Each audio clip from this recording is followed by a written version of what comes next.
isa pa hong sektor na pinuntahan niya, energy, no? Energy, oh. Opo. Bakit po? Kasi ang energy, yun ang makina ng economy. Gasolina, electricity, kasama na rin ang tubig doon, no? Opo. Yun ang mga essential. Opo. Hindi ka pwedeng, kahit tubig, pwede ka mabuhay walang kuryente, hindi ka pwedeng mabuhay na walang tubig. Tama po. So yun ang mga essential necessities na kailangan maging efficient ang ang pagtakbo. Gaya sa Iloilo, malaking binaba namin yung kuryente doon at wala nang brownout. Opo.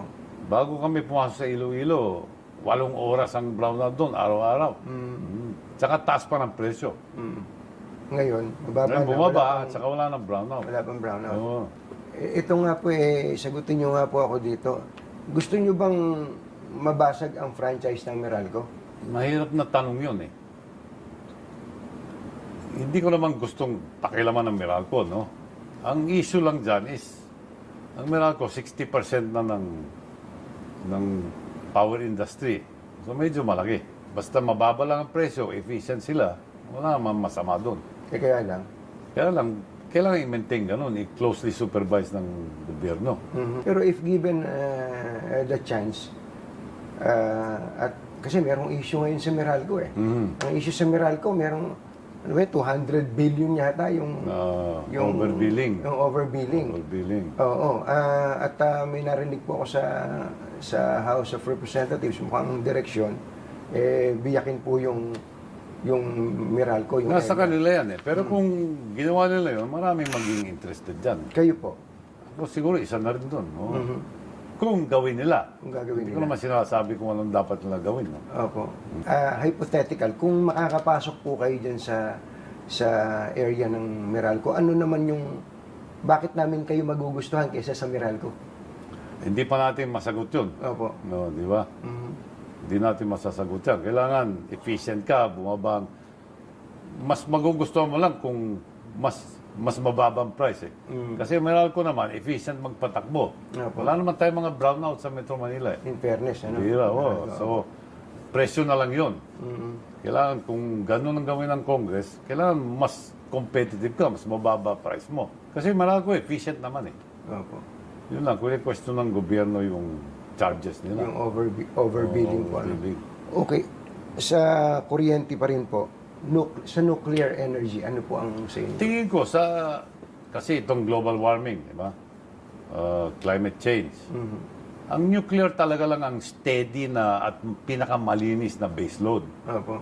Yung solar, wind, maganda yun, pero lahat yun may issues eh. Opo.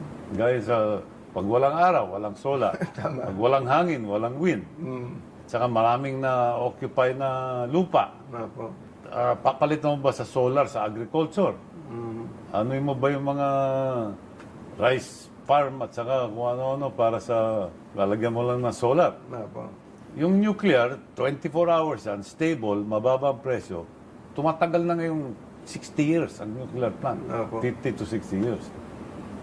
Pero hindi magagawa yan kundi gobyerno. Gobyerno lang makakagawa niyan. Opo. Sa laki ng investment. Pwede rin private sector, pero kailangan government support yan.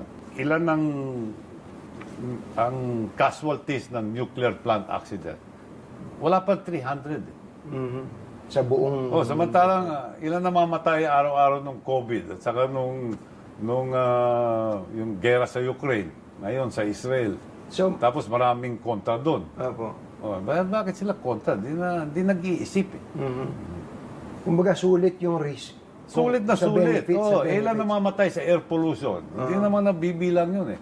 Sa coal, sa diesel na power plant, di ba? Pero ano po ang konsepto ninyo ng planta? Parang BNPP o mga small scale lang? Yung BMPP kasi masama ang issue. Ginawang issue yan nung araw nung Opo. Marcos time. Pero magandang project yan. Opo. Pero may mga area dito sa bansa natin na hindi naman seismic eh. Gaya sa Pangasinan, Ilocos Sur, Ilocos Norte. Hindi volcanic yan eh. Opo. Yung Bataan medyo volcanic region Yes. eh. Opo. So, kaya pinin mo lang sa mo ilalagay. Palawan, ano? Palawan sa Eastern Palawan, hindi volcanic yun. Opo. Kasi nandun nga yung mga gas field. Opo. Malampaya, hindi volcanic area yun. Opo. pwede yan doon. Pero mahabang transmission kung Palawan. Tama din. Kailangan sa Luzon. Opo. Pero sa Northern Luzon yung most ideal location. Mm. Pero kung talaga maglilinis tayo ng solve natin yung climate change, buong mundo kailangan talaga nuclear ang priority. So kayo po mismo, personally, gusto nyo magtayo ng kahit na mga small nuclear power plants? Maski small, ang laki ng investment eh. Ganun po. Oo, kaya kailangan pa rin ng state Government. support, government support. Bigyan nyo nga kami ng ideya, mga magkano po ba yan? At, Yung Pasada, modular nuclear plant, opo. let's say 700 megawatts, yung isang project na tinignan namin yun. 4.5 billion US ang investment eh. Napakamahal pala, no? Oo, Isa 700 700 megawatts lang yun. megawatts lang yun.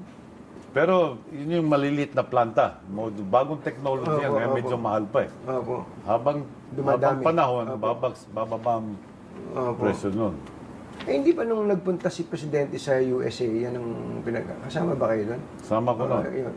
Programa niya talaga yun, mag-nuclear. Oh. Kasi yun talagang final solution eh. Sa climate change problem natin eh. But again, doon po sa mga may doomsday scenario pagka may power plant, ano po yung message sa kanila? Pag-aralan na mabuti.